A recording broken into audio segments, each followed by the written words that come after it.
Здесь мы видим фрагменты наших полевых исследований. Это наши полевые почвенные журналы. В стенах аграрного университета сейчас создается своеобразный электронный паспорт башкирской земли. Хотя обобщение в данном случае неуместно. Даже в пределах одного района состояние почвы может существенно отличаться. Очень много образцов представлено. В каком районе лучшая земля? Самые лучшие земли у нас в Кармаскалинском районе. Это эталонные земли, но есть, брали в одном месте анализы, там даже пахотный слой, и после пахотного слоя уже идет глина. Это показывает то, что здесь произошла эрозия почвы. Раньше эксперты в своих расчетах опирались на бумажные почвенные карты, составленные еще в 80-х годах прошлого века. С тех пор эти данные не обновлялись и сейчас значительно устарели.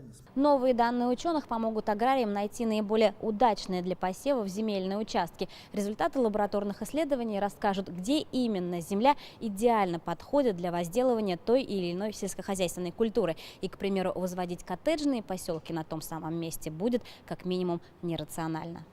На смену севообороту пришел период монокультур, и это не могло не сказаться на качестве земли, отмечают ученые. К примеру, тот же подсолнечник значительно истощает почву. Результаты анализов подтверждают, башкирская земля по своему составу значительно оскудела. Так вот, если говорить о масштабах на сегодняшний день, то порядка 64% земель деградированы. Из них где-то около 23% почвы имеют кислую реакцию среды, то есть что негативно складывается в последующем развитии растений, которые произрастают на этих почвах.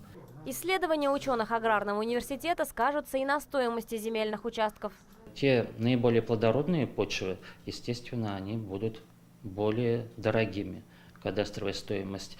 И наиболее ценные почвы, они практически не должны передаваться под застройку или под проведение каких-то видов работ, потому что это особо ценные, они предназначены только для ведения сельского хозяйства. Составление электронной карты почвы – процесс поэтапный. Исследования земель пока проводились только в 16 районах республики. В этом году почвенное обследование запланировано еще в 10 муниципальных образованиях. И когда паспорт башкирской земли будет готов, подчеркивают ученые, в аграрном секторе наступит эра точного земледелия. Гульшат Валиева, Радмир Халитов, Вести Башкортостан.